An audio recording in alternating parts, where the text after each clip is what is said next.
Gallant Old Engine.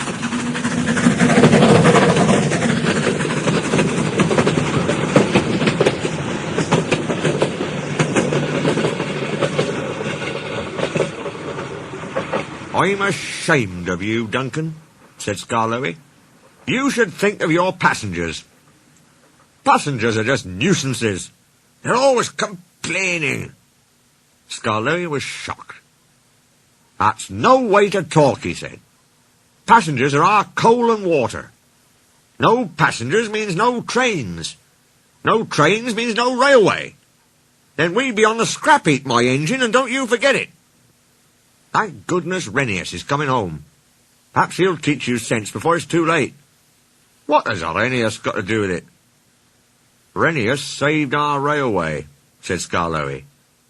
Please tell us about it, begged Peter Sam. The year before you came, said the old engine, things were very bad. We were on our last wheels. Mr. Hugh was driver and fireman, while the thin controller was guard. He did everything else too, and helped Mr. Hugh mend us in the shed. We expect 2 fresh engines next year, they told us, but we must keep the trains going now. If we don't, our railway will close. How awful, said Peter Sam in sympathy. I tried hard, though I couldn't do much, but Renius understood. It's my turn now, he said. You've done more than your share of hard work. He was often short of steam, but he always tried to struggle to a station and rest there. That, said Skarloey earnestly, is most important with passengers. Pshaw! Exclaimed Duncan. Passengers, Skarloey continued, don't mind stopping at stations. They can get out and walk about. That's what stations are for. But they get very cross if we stop at wrong places, like viaducts. Then they say we're a bad railway and never come back. I remember Renius stopping in a wrong place once, said Skarloey. He couldn't help it, but he made up for it afterwards. That afternoon he had damp rails and a full train. There were passengers even in Beatrice, the guard's van. His wheels slipped dreadfully on the steep bit after the first station, but they gripped at last. The worst's over, he thought. Now we're away. Come along, he sang to the coaches. Come along. Oh, I've got cramp, he groaned.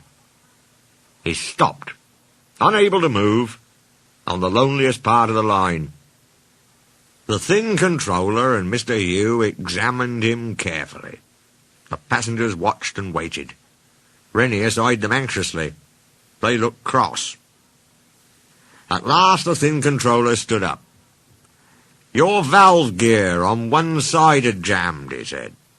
We've unfastened the rods and tied 'em up. Now, Renius, he went on, we need to reach the next station. Can you pull us there on one cylinder? I'll try, sir, but the next station isn't the right station. Will the passengers be cross? Don't worry, smiled the thin controller. They know we can't reach the top station today. The thin controller sanded the rails. Passengers from Beatrice pushed behind. Mr. Hugh gently eased out the regulator. The train jerked and began to move. I'll do it. I'll do it.